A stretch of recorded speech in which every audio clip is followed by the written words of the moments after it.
Мы знаем Чингиза Тарекуловича не только как выдающегося писателя, но и как знаменитого дипломата, как известного депутата. Мы знаем как героя социалистического труда, как лауреата многочисленных государственных и ленинских премий. Но мы знаем и то, что начиная с 2006 года Чингиз Тарекулович вел интенсивную и достаточно плодотворную работу по поддержке русского языка в странах и республиках бывшего Советского Союза.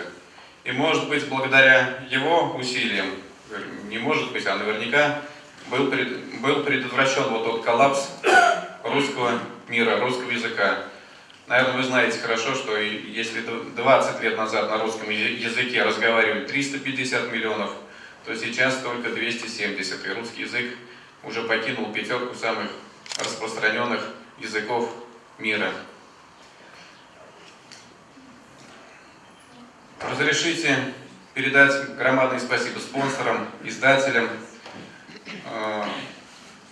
Несмотря на то, что Чингиз Тарекулович стал классиком еще при жизни, но, наверное, всем хорошо известно, что его работ абсолютно недостаточно в наших библиотеках.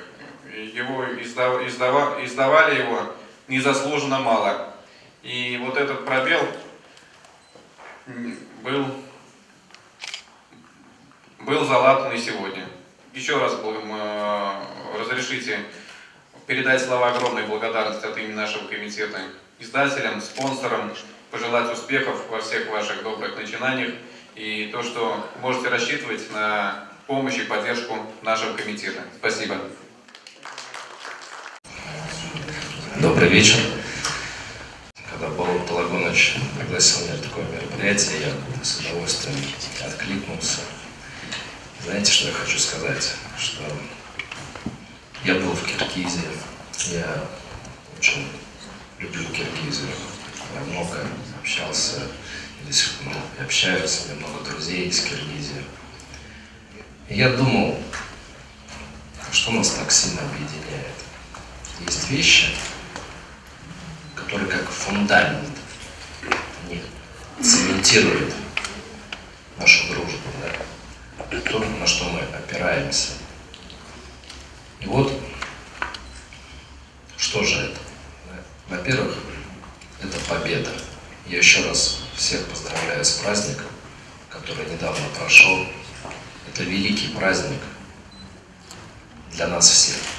И для Киргизии, и для России, и вообще для всего мира. И я думаю, нету ни одной семьи в наших странах, кого бы не затронула та война, которую мы победили. И победили ее все вместе. Нас всех еще объединяет язык. Правильно сказал мой коллега про русский язык. В Киргизии все разговаривают на русском языке.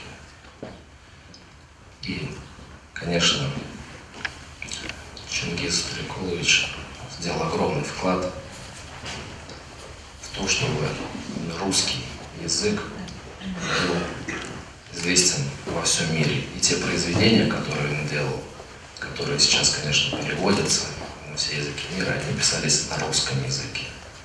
А любой перевод, как известно, никогда не сможет повторить то изначально, что было основано, что заложено на первоначальном языке.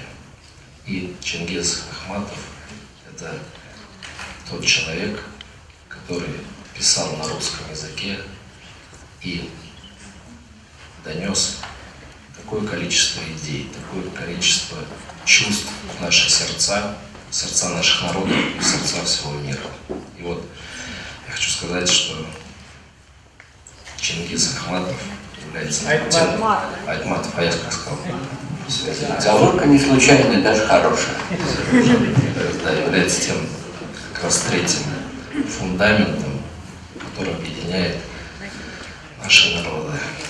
Поэтому очень приятно, что такие мероприятия у нас проходят. Я надеюсь, что книга выйдет в более массовый тираж. Она будет доступна нашим школьникам, нашим детям, нашей молодежи.